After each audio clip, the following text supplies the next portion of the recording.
Puis, genre, je reviens au fait que la socialisation à l'école, c'est pas ça de la vraie socialisation et c'est pas que ça. C'est pas de mettre plein d'enfants du même âge, tout ensemble, toute une gang, toute l'école ensemble dans une cour d'école, puis aller vous amuser pendant 15 minutes avant qu'on recommence. C'est pas ça, tu sais. Ils ont même pas le temps de socialiser pour de vrai tant que ça, là. Donc, moi, je trouve que en école à la maison, il y a vraiment une belle socialisation qui se fait au courant de la semaine.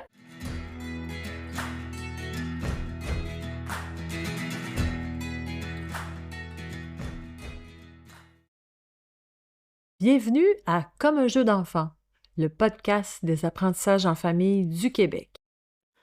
Apprendre en famille, c'est du sérieux, mais c'est toujours plus amusant quand c'est comme un jeu d'enfant. Bon épisode! Ce podcast est rendu possible grâce au soutien de l'AQED et de la deuxième classe. Merci encore à l'AQED et à la deuxième classe d'être nos commanditaires officiels.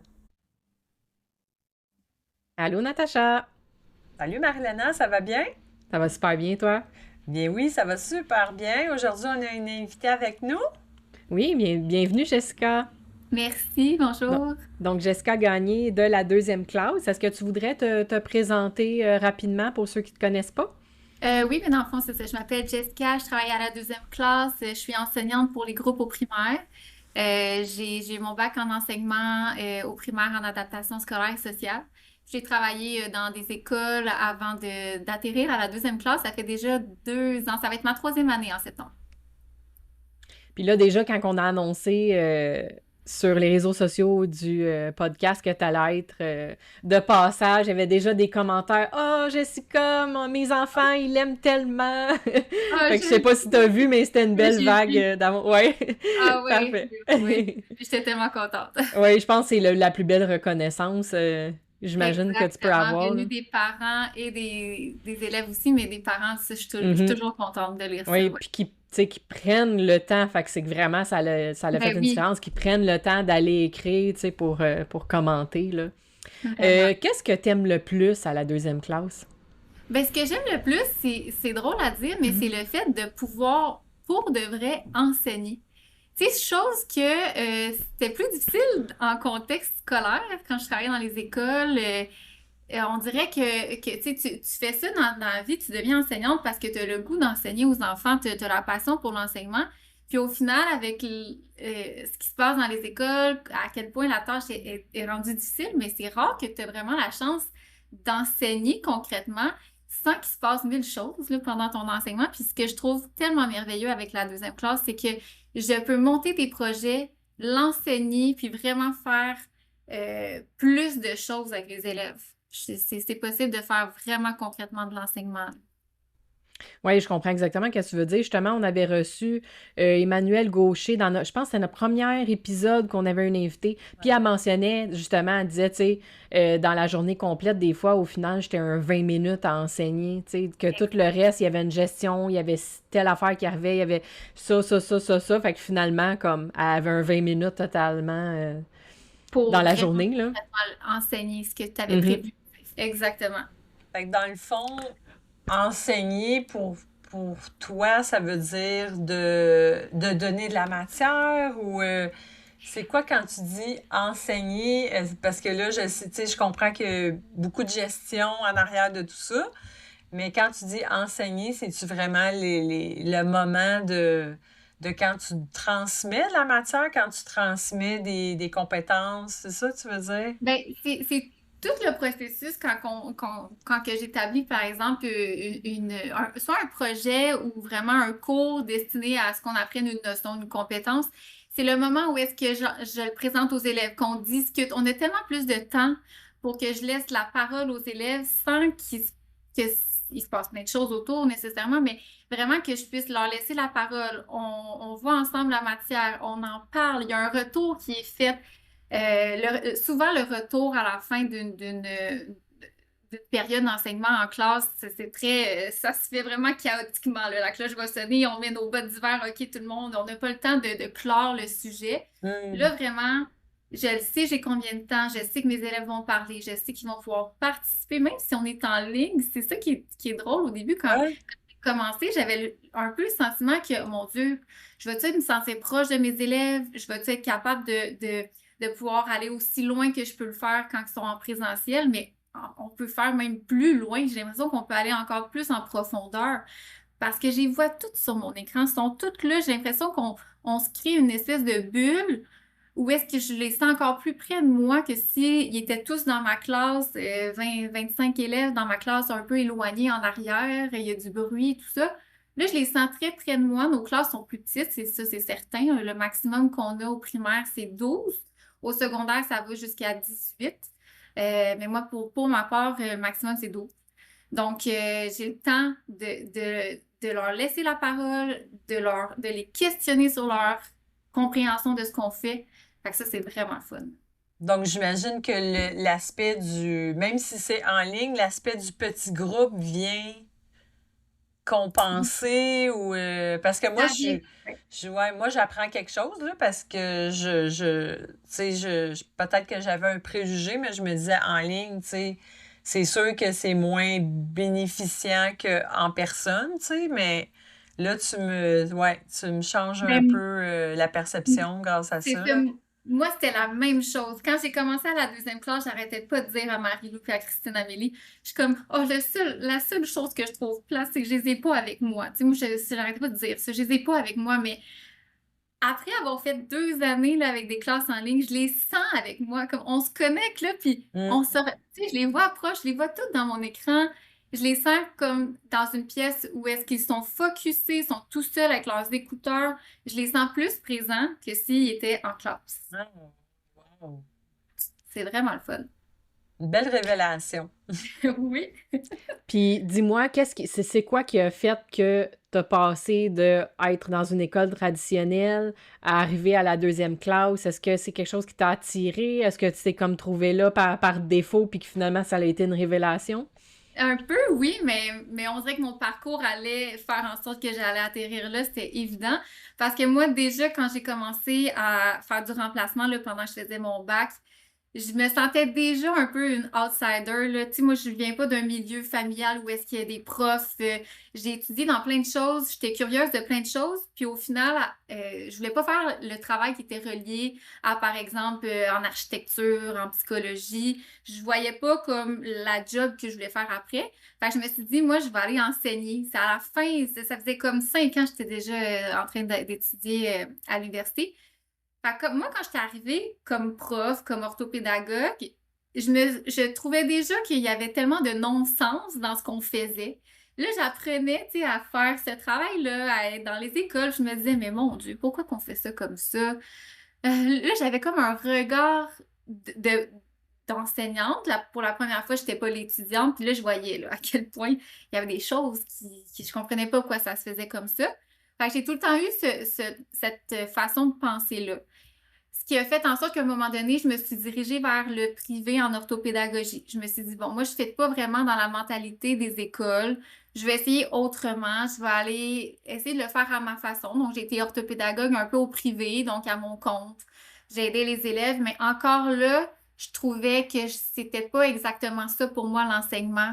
Je les aidais, mais je voulais pas les aider de cette façon-là.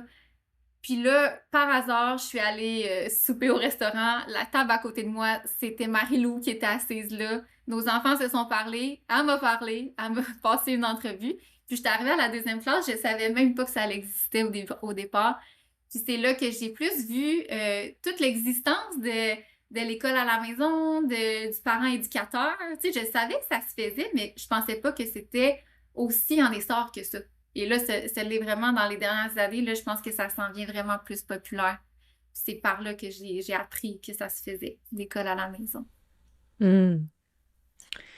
Est-ce que tu veux justement nous parler un petit peu plus en profondeur, la deuxième classe, tu sais, c'est les services, le fonctionnement, parce que même pour moi, que j'ai visité plusieurs fois votre site, ben, des fois, il y a des choses que j'étais comme, ah, ça, je suis pas sûre de comprendre, ça, c'est comment exactement? Fait que je pense que je suis vraiment pas la seule à qui ça va aider, tu nous expliques ça.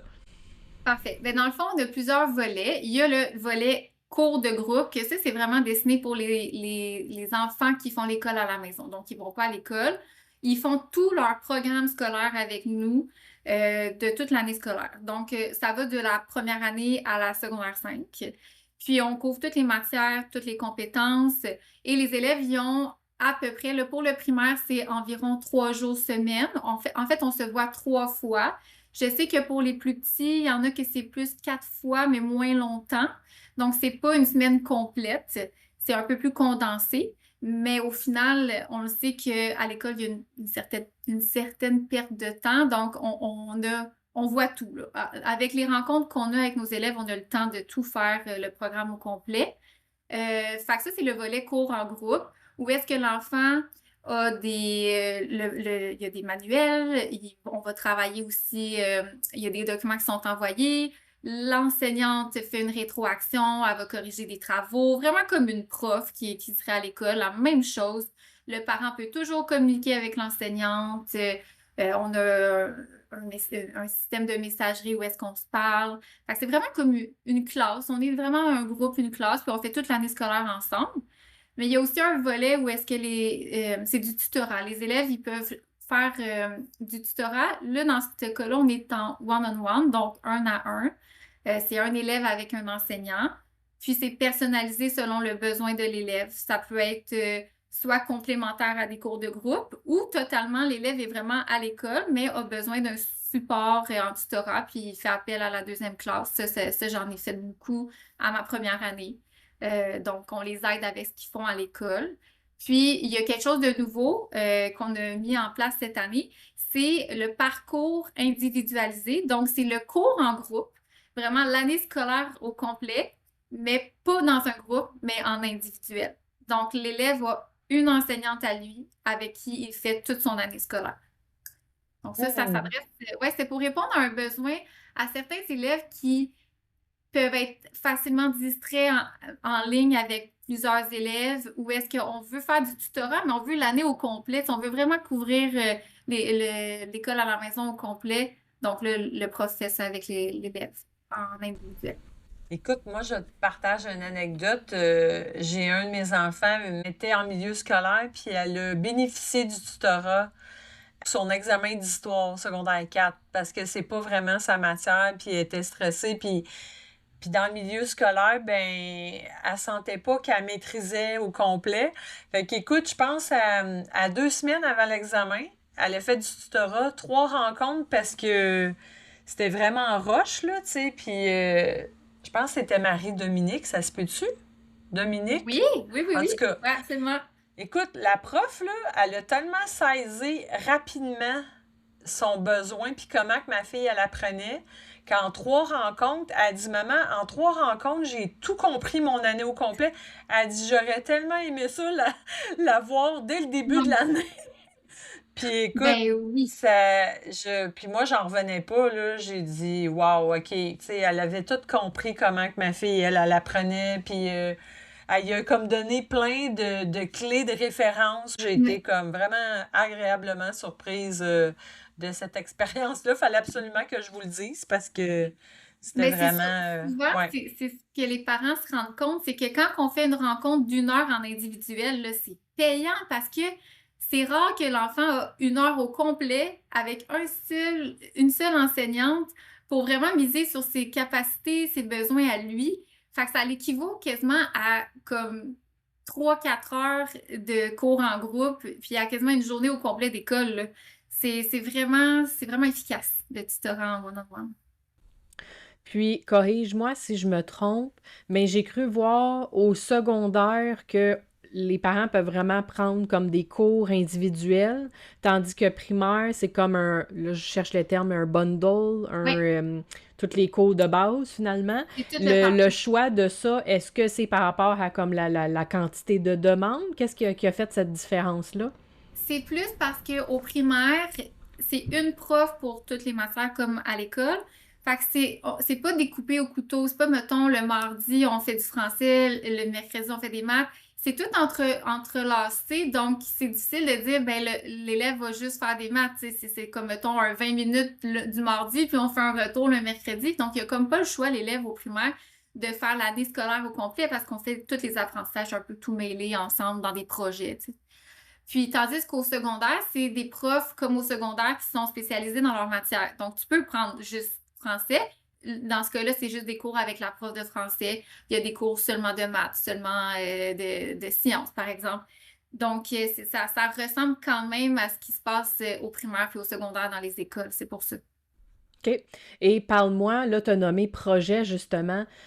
Parle-moi du fonctionnement parce que là, tu me dis, vous avez des manuels, des cahiers, mais je pense que toi, justement, tu aimes beaucoup, tu nous as mentionné en pré-rencontre que tu aimais beaucoup l'approche, les apprentissages par projet.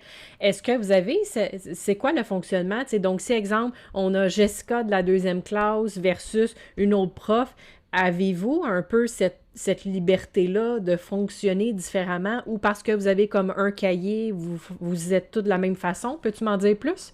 Ben, on a une liberté dans notre enseignement, vraiment, totalement. Sauf que, effectivement, tous les parents ont comme une liste de manuels à acheter puis ils vont s'y procurer. Nous, on essaye, là, on est en train d'essayer là, vraiment de délaisser les cahiers pour éventuellement vraiment y aller, pas de cahiers par projet, vraiment tout monter notre matériel à nous. Pour l'instant, on a encore des cahiers, surtout, on a encore beaucoup de profs qui se joignent à notre équipe. Quand ils viennent d'arriver, c'est sécurisant d'avoir un cahier. Il y a certains parents aussi que ça les sécurise d'avoir des manuels pour faire des exercices avec les enfants. Donc, pour la prochaine année, moi, en tout cas, pour mon enseignement à moi, je vise de ne pas utiliser les cahiers dans mes cours à moi. Moi, je vais monter des projets. On va voir les apprentissages, les compétences dans différents projets. Et le cahier va être réservé pour, je vais dire à l'élève, par exemple, ben, si tu veux pratiquer cette notion-là spécifiquement, va dans ton cahier, telle page à telle page, tu peux faire des exercices à la maison. Il va être capable de le faire. Moi, je vais avoir les 6e années l'année prochaine, ils sont capables de le faire dans leur cahier. Donc, le parent a quand même son cahier, mais je trouve que c'est bénéfique que moi, avec l'enseignante, il puisse faire un autre type d'enseignement qui est plus global, de vraiment décloisonner les apprentissages pour que ce soit plus concret, plus comme la vie de tous les jours. Sauf qu'il y a des enseignants à la 2e classe que il faut comme un peu les déprogrammer de ce qu'on a tout appris dans notre bac de 4 ans à l'université, là. Alors, il y en a qui fonctionnent avec les cahiers, puis c'est correct, mais on va vraiment tendre à ce que ce soit plus diversifié et par projet, là.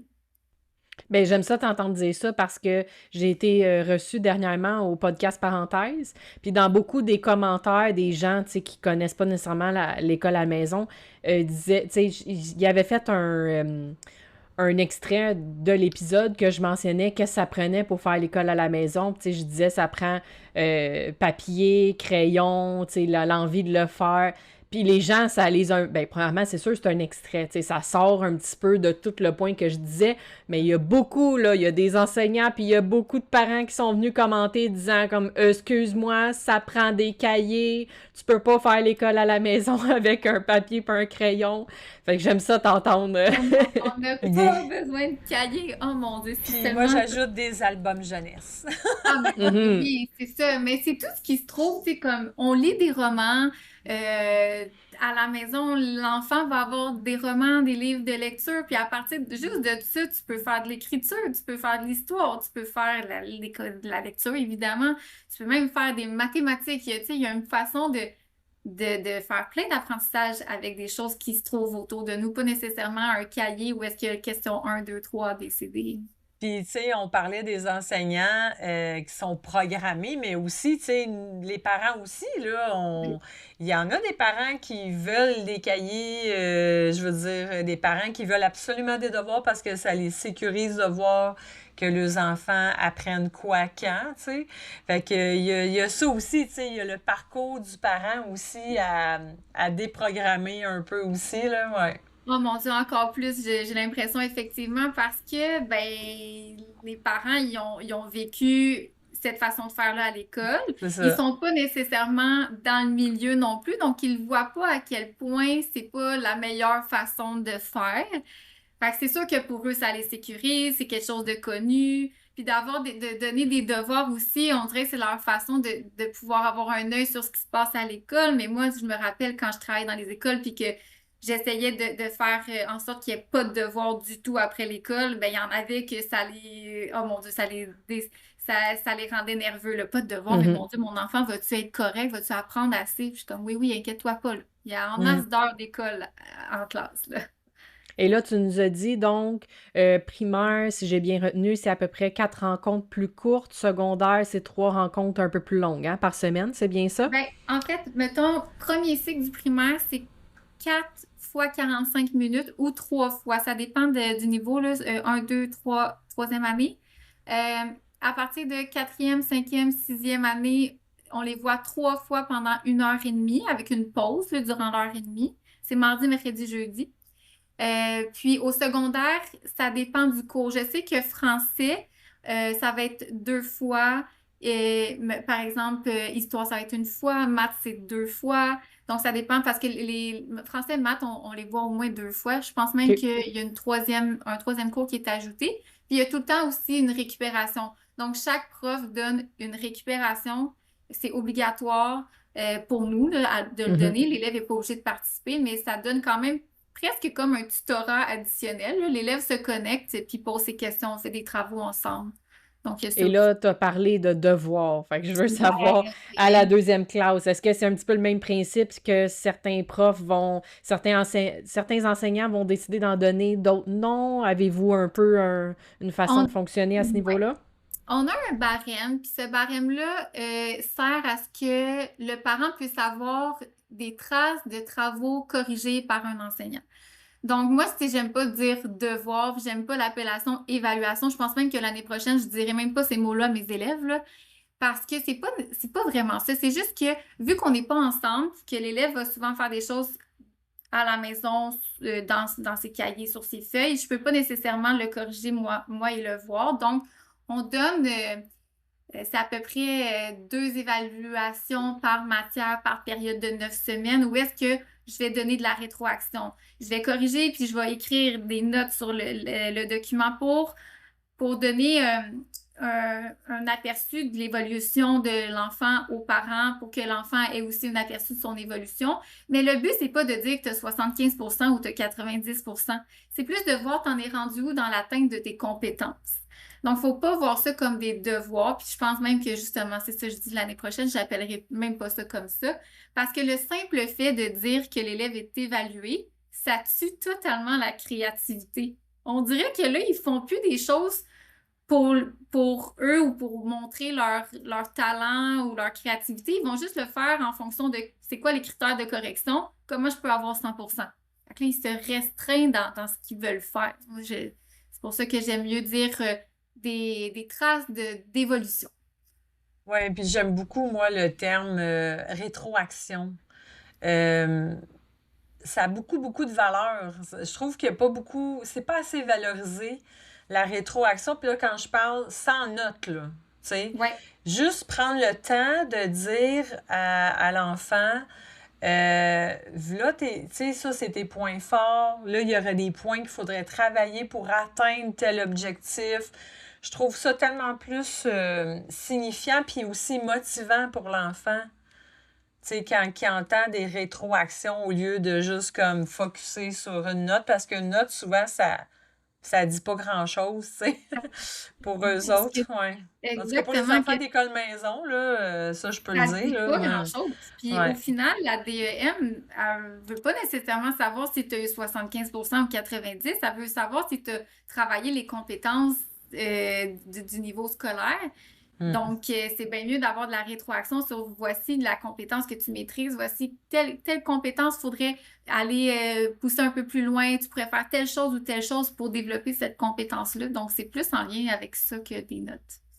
Oui, Ouais. puis on a reçu dernièrement Marc-Alexandre Prudhomme qui a écrit le livre L'école peut-elle apprendre? Puis il mentionnait justement, tu sais, les notes de, ben si mettons l'élève, c'est écrit au final qu'il y a eu 59%, ben tu peux diminuer ça, la note au point de juste dire, ah ben il a échoué. Mais si avant il y avait 39, puis qu'il a tellement fait d'efforts qu'il est rendu à 59, c'est plus tant la note qui est importante, mais c'est comme, wow, Ouais, regarde le l'effort. progrès, Yeah. regarde l'effort, regarde qu'est-ce que tu as assimilé, que tu as compris, puis que tu as maîtrisé, que c'était pas le cas avant, là. Mhm. Exact. Au final, il n'a pas échoué, il a évolué dans Ouais, exact. son cheminement. Ouais, c'est ça. Absolument. Est-ce qu'il y a des examens?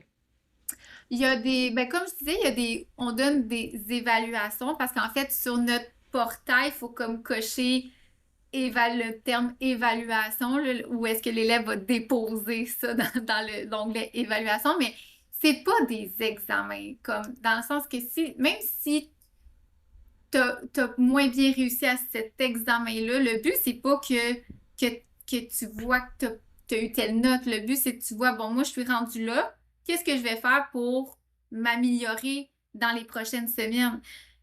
Puis on le sait, là, tu sais, à la deuxième classe, on est tellement flexible. C'est pas parce qu'au mois de mars, tu as de la difficulté avec telle notion mathématique qu'au mois de mai, juin, tu vas être au même niveau. Ça se peut que ça te prenne un petit peu plus de temps, puis l'année prochaine, tu vas mieux le comprendre. Puis souvent, les acquis, ben, on le sait, ils doivent être acquis selon le cycle. Donc, en fait, tu as 2 ans pour atteindre les compétences de ton cycle. Donc, c'est pas grave si, par exemple, en 5e année, ça a été plus difficile. La 6e année, on va revoir des choses. C'est juste pour t'indiquer l'évaluation que, bon, ça serait à revoir dans les prochaines semaines. C'est un bon indicateur pour le parent. Moi, j'aime ça aussi. Nous, on travaille beaucoup avec les parents, là, qui est la personne qui s'occupe de l'éducation de l'enfant au final. Donc, moi, c'est vraiment, je dis aux parents, voici où est-ce qu'il est rendu, selon cette évaluation-là. Mais il y a encore du temps, là. On y va avec où est-ce que l'enfant est, puis ça sert à progresser. Donc, c'est des examens, mais c'est pas le même type d'examen, mettons. De quelle façon, justement, tu sais, donc le parent, même si avec la deuxième classe, il demeure responsable de l'école à la maison de son enfant, de quelle façon vous fonctionnez pour la DEM? Tu sais, est-ce qu'il y a des choses que vous remettez aux parents? Est-ce que vous avez un rôle à jouer à ce niveau-là ou c'est le parent qui va chercher dans les cahiers qu'est-ce qui a été fait? Comment ça fonctionne? Ben, on n'est pas, je pense qu'on appelle ça une école accréditée. Donc, moi, c'est pas moi qui détiens le jugement final sur l'évolution de l'élève. C'est le parent qui est le parent indicateur. Moi, je suis là comme une aide à l'enfant puis aux parents. Donc, je pourrais très bien dire, par exemple, que l'enfant a tout bon, il a tout compris, mais au final, si c'est le parent qui va avoir le jugement final, puis il pourrait aller dire à la DEM, ah, ça a été plus difficile. Donc, c'est pas moi, j'envoie rien à la DEM, moi, j'envoie tout aux parents. Le parent prend ça et ça l'aide à monter son portfolio qui va remettre à la DEM. Donc, c'est pas moi qui communique avec la DEM, mais on remet aussi en début d'année un plan d'apprentissage. Donc, on aide le parent qui fait l'école à la maison avec le plan d'apprentissage. C'est super bien détaillé. Ça explique ce qu'on va faire, nous, dans le cadre de la deuxième classe durant toute l'année. Fait que ça, c'est des outils qui aident beaucoup les parents. Puis dans les méthodes à la fin de l'année, tu sais, on a portfolio pour évaluer. Est-ce que avez-vous brevet d'enseignement que vous pouvez évaluer l'enfant? Oui, moi je l'ai. Il y en a beaucoup d'enseignants à la deuxième classe qui l'ont le brevet. Donc, tous ceux qui ont le brevet fait une évaluation finale de l'enfant. On reprend toutes les traces qu'on a reçues de travaux durant l'année. Puis souvent, ben, c'est la prof qui a eu l'élève aussi qui fait l'évaluation. Comme moi, c'est mes élèves, j'ai fait leur évaluation. Donc, je connais les élèves rendus à la fin de l'année. Fait que je fais en fait un espèce de bulletin, mais il n'y a pas de notes. C'est un bulletin par compétence avec toutes les compétences du PFEQ. Puis, on détaille là, vraiment précisément l'élève en est rendu où. Puis ça, ce document-là, il est remis aux parents qui peut le remettre à l'ADN. OK, mais ça peut être c'est inclus dedans, mais tu sais, quand on dit qu'une façon d'évaluer peut être par un enseignant qui a un brevet d'enseignement, est-ce que ça, qu'est-ce que vous remettez, c'est considéré ça? Ou ils peuvent repayer autre chose pour... Est-ce que tu comprends ce que je veux dire? Ben, je pense qu'ils peuvent payer à côté. OK. Une évaluation par un enseignant qui a un brevet. Donc, ça, c'est comme à part. Mais lorsque tu fais le cours en groupe toute l'année, c'est inclus. OK. Donc, le parent n'a pas besoin de payer. Il a fait tout le cours, on lui donne une évaluation finale. Mais il y a un service, effectivement, que le parent peut payer pour faire une évaluation globale de son enfant en fin d'année. Et fait que dans le fond, le parent, lui, il reçoit l'évaluation de votre part. Puis il lui reste juste à remettre le bilan de fin de projet que le parent doit faire pour pour Exact, clôturer l'année. OK. exactement. Tu l'as dit, je pense, un petit peu dans une réponse plus tôt, mais une de mes questions était si y a-tu un profil, là, je le mets entre guillemets, là, s'il y a un profil d'enfant que tu fais comme pour la deuxième classe, ça fonctionne moins bien, tu sais, ce type d'enfant-là, ou telle difficulté, ou tel profil, tu sais, mais t'as abordé un petit peu que c'est possible maintenant s'il y a des enfants un peu plus distraits, tu sais, qu'il l'a individuellement, donc je présume un petit peu que c'était ça, peut-être que t'allais répondre. Ben, en fait, moi, je trouve qu'il y a aucun profil d'enfant qui est pas fait pour la deuxième classe. Puis ça m'a surpris parce qu'au départ, quand j'ai commencé, je me suis dit, mon Dieu, les enfants qui ont un déficit de l'attention, ils seront jamais capables d'écouter en ligne comme ça. Puis je me rends compte que c'est totalement le contraire. Parce que premièrement, on sait que ces enfants-là qui ont un déficit de l'attention, euh, et c'est souvent des enfants qui sont très habiles technologiquement. Moi, je me suis rendu compte de ça. En fait, l'ordinateur est quand même une source de motivation pour beaucoup d'enfants et d'adolescents. Puis ils aiment ça. Ils aiment ça être sur l'ordi. On fait des jeux, tu sais, à travers l'enseignement, j'ai des logiciels de jeux. J'ai un logiciel que j'utilise qui s'appelle ClassKick qui me permet de voir en temps réel ce que l'enfant fait sur son écran. Fait que c'est quand même une bonne source de motivation pour la majorité des enfants. Fait que moi, je trouve que ça va rejoindre ces enfants-là qui, parfois, en classe, vont être plus distraits qu'en ligne. C'est étonnant, mais c'est ce que j'ai remarqué. Ensuite, ben, c'est le fun parce qu'il y a vraiment une belle... C'est très hétérogène dans mon groupe, dans le sens où est-ce que j'ai des enfants qui sont très forts. Euh, c'est des élèves forts, tandis qu'il y en a d'autres qui ont plus de besoins. Mais quand on les jumelle ensemble, au départ, moi, je me disais, oh, j'aimerais ça faire des groupes à besoins, tu sais, des besoins similaires, je vais pouvoir travailler les besoins ensemble. Mais ce que je me rends compte, c'est qu'ils apprennent des pairs, tu sais, ils font de l'apprentissage. Ceux qui sont un peu plus forts vont tellement poser des questions qui vont aider les autres, ils vont m'aider aussi, tu sais, c'est pas juste moi qui détiens le savoir, mais ils vont faire des interventions qui sont tellement intéressantes, puis des fois plus en lien avec leur réalité d'ados à eux, de jeunes. Ils se comprennent mieux entre eux autres. Fait que des fois, ils font comme ils donnent des exemples que les autres élèves comprennent mieux que mon exemple à moi. Tu sais, je m'en viens un peu plus vieille quand même que les autres. Fait que je trouve que c'est pertinent de jumeler tous ces élèves-là ensemble. Ce qui est plus difficile à faire dans une classe parce qu'il y a tellement d'autres gestions connexes à tout ça, mais en fait, en ligne, c'est le fun. C'est le fun d'avoir un peu de tous les types d'élèves. Ce qui est moins de fun, je vous dirais, dans une classe. Puis, si j'ai bien compris, vous êtes surtout groupés par niveau ou des fois ça Ouais. arrive que c'est par cycle? Mettons, les cinquième, sixième année, ça se pourrait-tu une classe où ce que vous avez comme le même cycle, mais des cinquième, sixième année ensemble pour Ben, former. en ce moment, c'est comme quand le parent s'inscrit dans la classe de quatrième ou dans la classe de cinquième année. OK.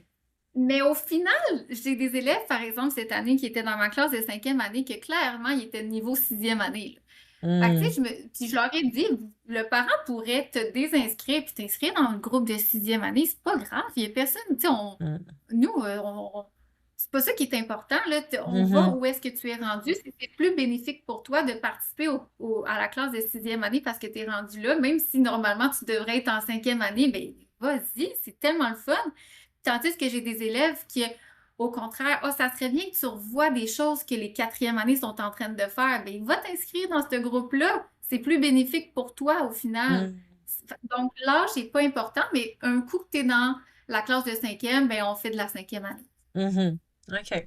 Oh.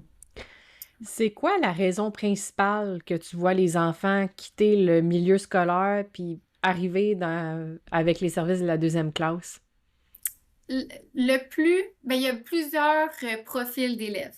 J'en ai, par exemple, que c'est des enfants de parents voyageurs. Donc, ils sont partis dans un autre pays pour une année, ils vont se joindre à la deuxième classe pour cette année-là.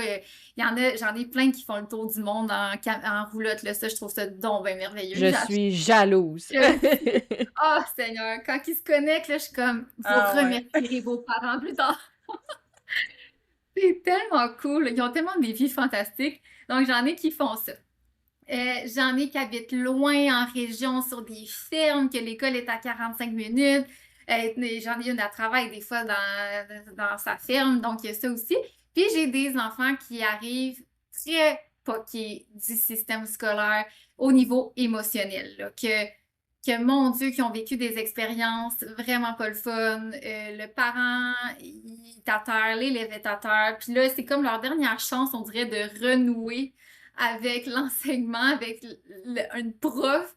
Puis ils arrivent, là, ces élèves-là, puis ces parents-là, là, puis on a des témoignages, là, comme qu'on a changé leur vie, là, que maintenant, là, l'enfant, il est disposé à apprendre.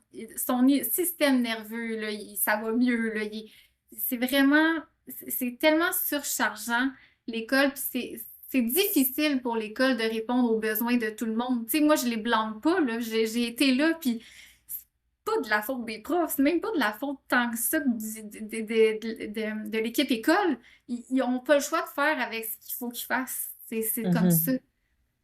Donc, on a ces élèves-là qui arrivent à la deuxième classe, puis que finalement, ben, ils s'épanouissent avec nous, là.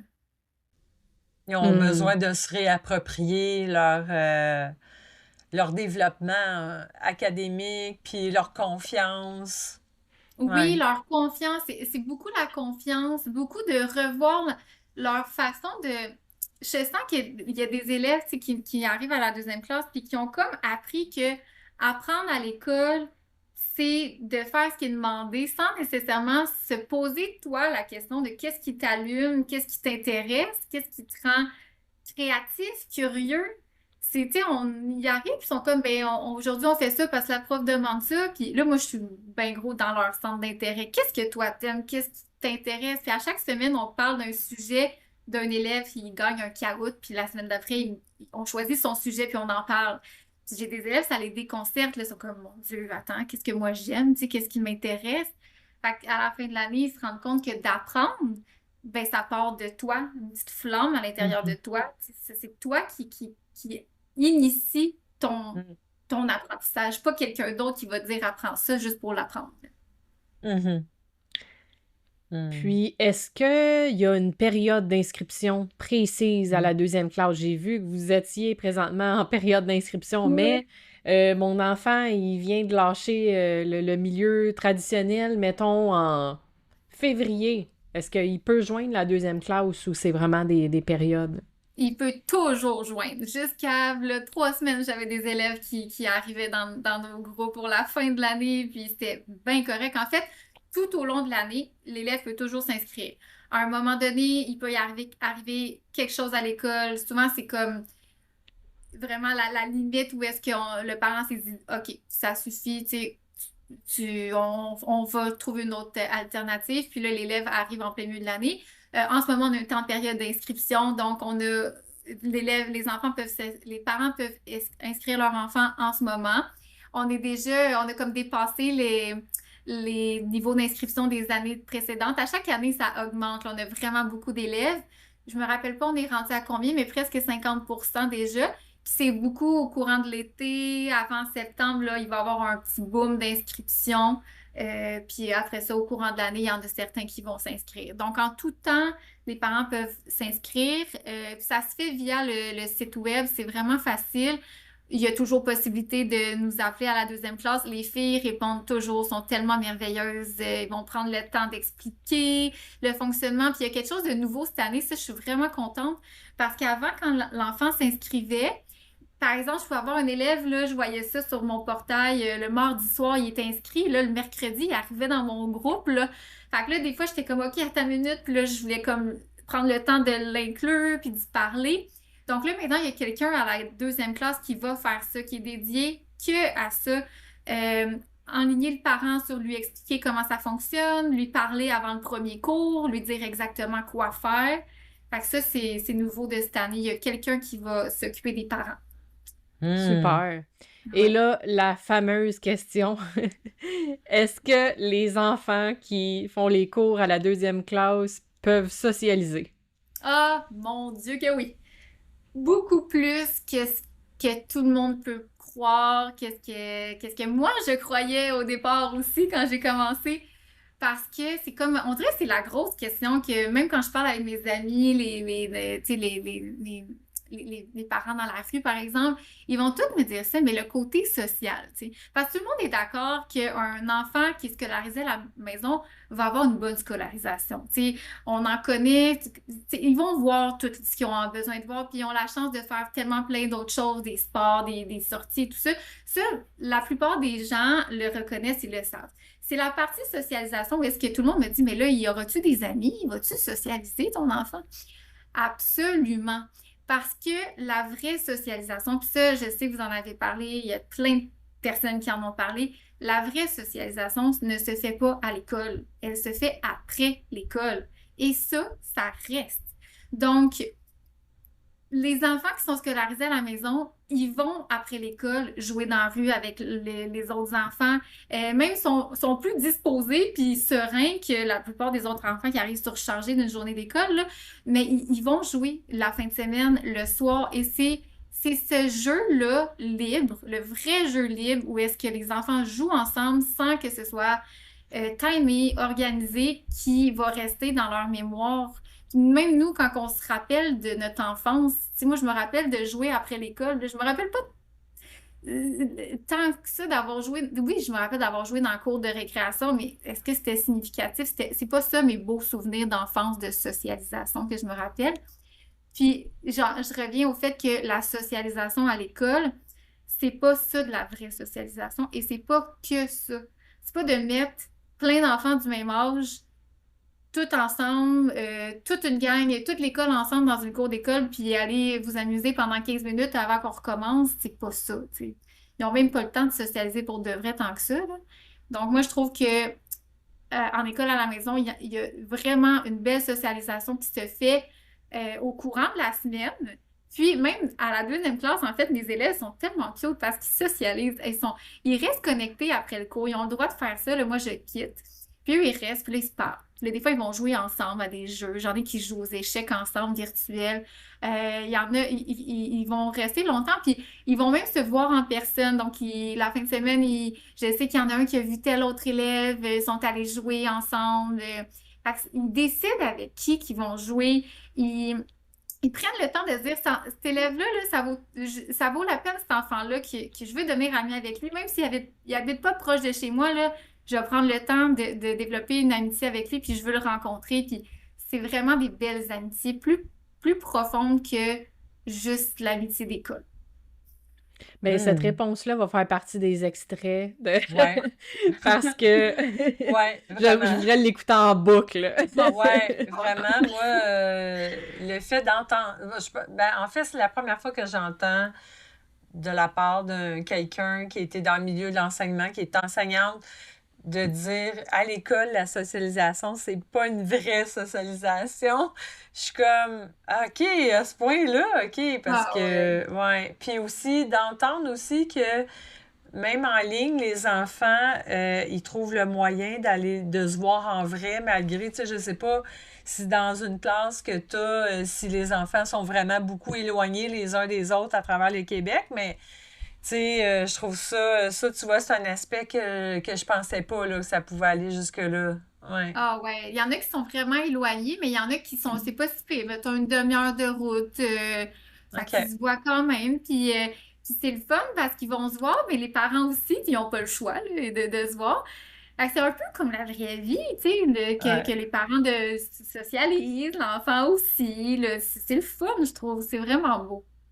Est-ce qu'il y a des journées, des fois, qu'un élève va arriver, là, puis il a pas le goût, puis il est réticent, puis il veut pas faire qu'est-ce qui est demandé? Est-ce que ça l'arrive? Puis si oui, comment c'est pris en charge? Ça va arriver. Moi, c'est un peu plus rare parce que vu que j'ai 4e, 5e année, là, mon Dieu, qui ont le goût de participer. Moi, c'est le contraire. Des fois, là, ils veulent toutes répondre. Je suis comme, attendez, minutes, là, un à la fois. Puis ils sont très motivés. Mais je sais que au secondaire, des fois, ils ont moins le goût d'être là. Surtout le fait d'ouvrir la caméra, ça peut être confrontant parce que nous, on veut qu'ils ouvrent leur caméra parce que je veux leur parler, je veux les voir. C'est tout le temps plus intéressant. Donc, ça peut être confrontant parce que c'est rare que tu te vois sur l'écran. Tu sais, même pour nous, c'est confrontant adulte. Fait que les enfants, ils aiment pas nécessairement ça, surtout les ados. Donc, ben, on essaie de les motiver, tu sais. Euh, Nous, on leur dit au début du cours, comme, tu sais, on veut vous voir, c'est pas grave, là, si tu allume ta caméra, 2 minutes après ça, tu la fermeras. Puis des fois, on y va petit à petit. On le sait qu'il y a des élèves qui ont aussi beaucoup de stress par rapport à ça, donc on y va petit à petit. Puis à force de dédramatiser ça, le fait qu'on est tous en ligne puis qu'il y a une caméra, ben ça devient toujours de moins en moins pire. Moi, j'essaie beaucoup de, de, de faire tout mon enseignement en lien avec les intérêts des élèves. Moi, je parle toujours des centres d'intérêt et du jeu. Donc, c'est rare qu'un élève que ça lui tentera vraiment pas, mais ça arrive qu'ils sont plus fatigués. Ce qui est le fun, c'est que, mettons que ça arrive, là, il y a quelques exemples qui me viennent en tête. Ben, je dis à l'enfant, je lui dis, reste avec nous.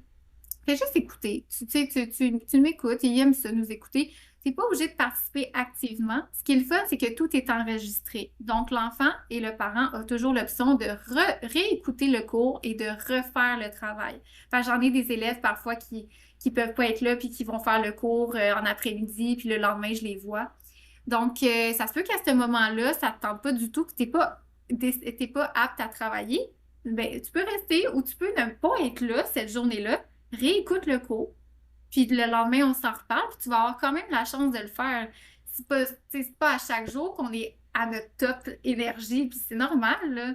À l'école, il n'y aurait pas le choix d'y aller et de faire sa journée. Mais moi, il y a l'option de la refaire quand il veut, sa journée, là. C'est enregistré. Ça ne me dérange pas du tout, là.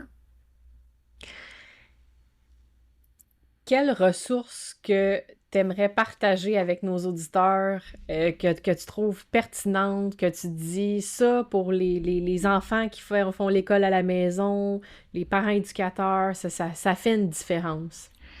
Ben, ça va être drôle ma réponse, mais je vais expliquer, je vais contextualiser. En fait, comme ressource, moi, je conseille aux parents qui font l'école à la maison, premièrement, c'est pas nécessairement une ressource, mais ça, je voulais vraiment le dire, c'est de miser sur la qualité et non la quantité. Donc, c'est vraiment pas grave si ton enfant en fait moins, mais s'il le fait bien. C'est un peu comme quand tu t'entraînes, là, c'est la même affaire.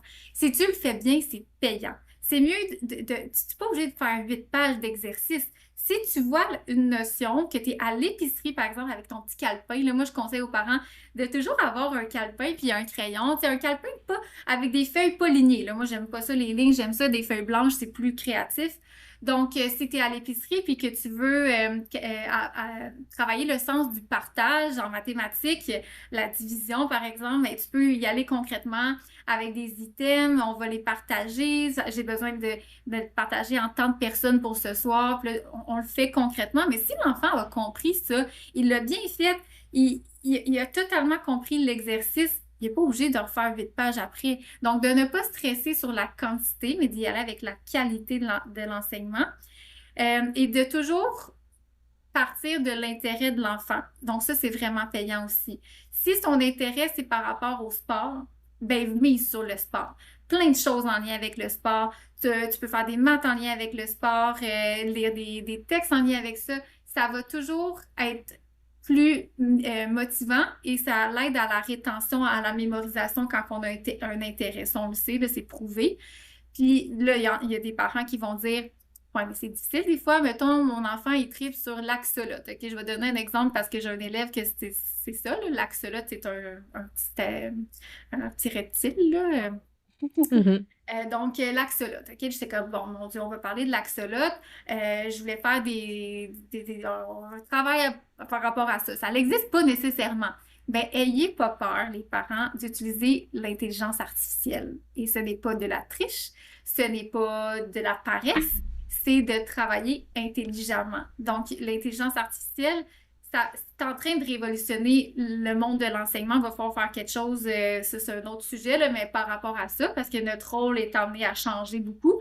Mais mon Dieu, que moi, je l'utilise, là, l'intelligence artificielle, je lui demande de sors-moi là, les faits surprenants sur l'axolot. Moi, je veux travailler un texte, là, tu peux-tu m'aider à trouver un texte puis à composer des questions de compréhension en lien avec l'axolot?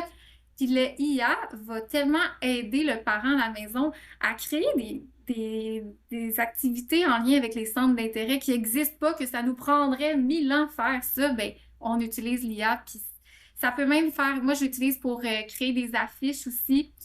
Donc, des belles images, c'est très parlant pour l'enfant. Donc, j'utilise ça. Puis, c'est vraiment le fun.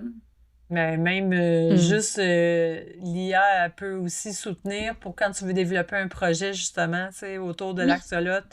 Ouais, c'est... Ouais. Ouais, ça peut être À comment aller pratique. plus loin, c'est Oui. vraiment pratique.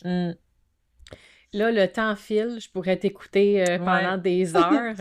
S'il y a des parents là, qui écoutent, qui disent « Hey, ça me tente, là, je veux contacter la deuxième classe », c'est quoi le meilleur moyen? Est-ce que c'est site Internet? De quelle façon que vous dirigez le plus les parents? Ben, on les dirige vraiment sur le site Internet parce qu'il est bien fait, c'est vraiment clair. Il va pouvoir aller s'inscrire dans les différents services. Puis, il y a des vidéos explicatives aussi. Puis, si jamais ils veulent nous appeler, les filles sont tellement disponibles pour parler aux parents. Donc, ça peut être par le numéro de téléphone. Est-ce que je le dis ou est-ce que Ben vous... oui, tu peux le nommer, absolument. OK, c'est le 514-307-1010. Donc, vous pouvez nous appeler aussi. Parfait.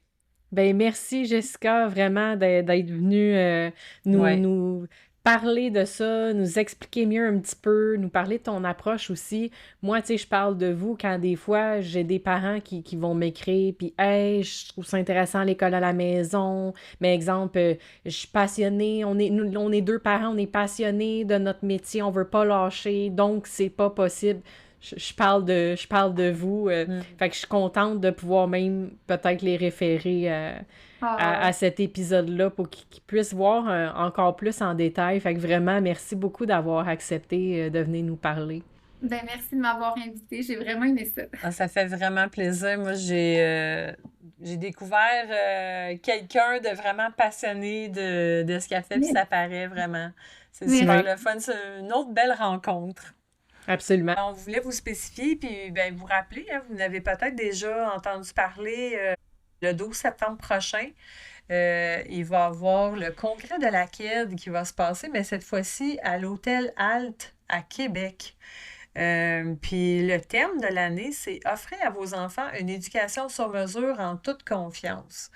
Donc, on vous invite à prendre part de cet événement-là à Québec. Absolument. Puis venez nous faire un coucou. Donc, l'an passé, Oui. on avait notre kiosque pour échanger avec vous puis faire connaître le podcast. Puis on est très heureuse, Natacha et moi, de renouveler ça pour cette année aussi. Oui, mais cette fois-ci, ça va être à Québec. Oui. Donc, au plaisir de vous voir. Puis dans les prochains épisodes, on va vous partager tous les détails de l'événement. À bientôt. Bye bye. À bientôt. Comme un jeu d'enfant, c'est un projet indépendant porté par deux mamans passionnées et il a besoin de vous pour continuer à grandir. Vous êtes une entreprise, un organisme ou un acteur engagé dans le monde de l'éducation, de la parentalité ou de l'enfance? Devenez commanditaire ou partenaire du podcast. C'est une belle occasion de faire rayonner votre mission tout en soutenant une initiative pensée pour les familles par des familles.